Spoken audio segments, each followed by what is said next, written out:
Viktorandleg fræði, 27. kafli, leiðin til góðs. Eins og áður hefur komið fram, þá er æðsta markmið lífsins að öðlast andlegan þroska og hækkandi meðvitund.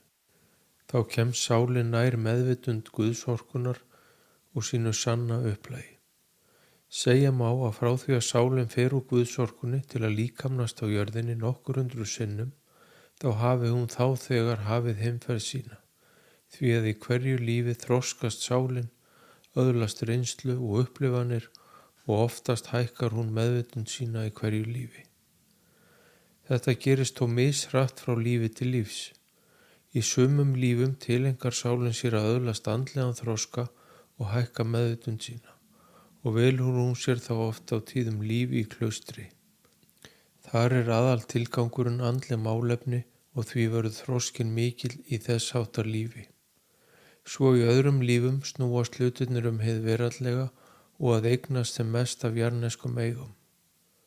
Hinn eina sanna velgengni í lífinu er eins og áður sagði andlegu þroski og hækkandi meðvitund sálarinnar, en þetta markmið er mörgum hulið og þó sérstaklega yngri sálum sem eru uppteknar af hinnu veraldlega lífi og öllu sem því fylgir. Eftir sem áður þroskast sálin í hægum skrefum frá lífi til lífs, þó mishratt, allt eftir því lífi og umhverfi sem sálin lifir hverju sinni. Hér að neðan eru heilræði og viskukort sem leiða til andlegs þroska og hækkandi meðvitundar. Hver og einn hefur frjálsan vilja og þar með ræður hann einn sínum hraða í þroskanum og því lifa sumar sálir mun fleiri lífum en aðrar. En sá sem tileinkar sér þessi heilræði mun hraða för sinni og andlegri opnun. Hann mun upplifa hamingjusamara líf og kærleiksríkara og mun upplifa meiri velgengni í lífi sínu. Elskaðu sjálfan þig án skilyrða. Elskaðu náungan án skilyrða. Elskaðu Guðsorkuna og sköpunarverkið án skilyrða.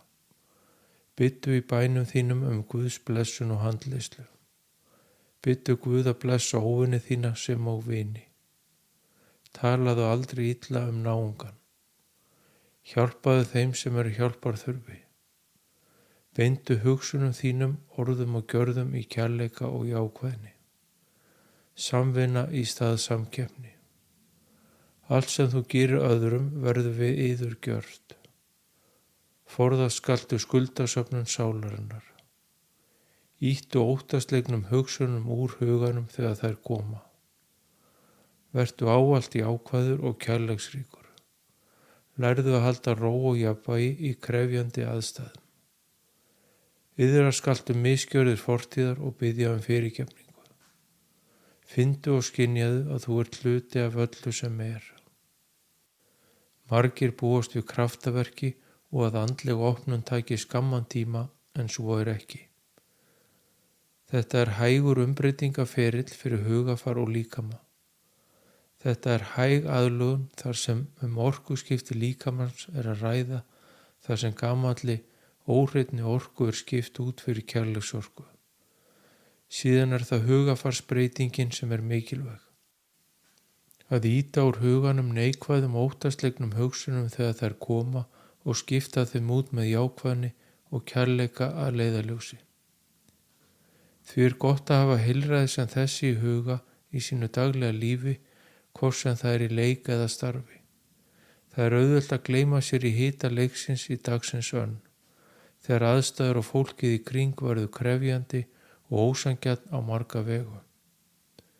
Þá reynir mest á að halda ró sinni og fylgja þessum heilræðum. Gott er að fara yfir daginn í huganum að kvöldi dags og athuga hvort hann hafi verið kærleiksríkur og jákvæður. Hvernig kom ég fram við aðra? Var ég hjálplegur? Hvernig voru hugsanir mínar? Með slíkri hugleiðslu má ávallt stilla sig af í lok dags og gera betur næst, sé þess þörf. Þetta flýtir förinni og opnuninni.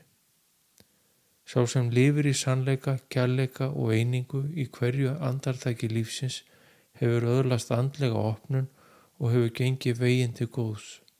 Að upplifa sig sem hluta af öllu sem er og vita í hjarta sínu að sálin er hluti af öllu sem leiðir til umburðarlyndis, hjálpsemi og samvinnu.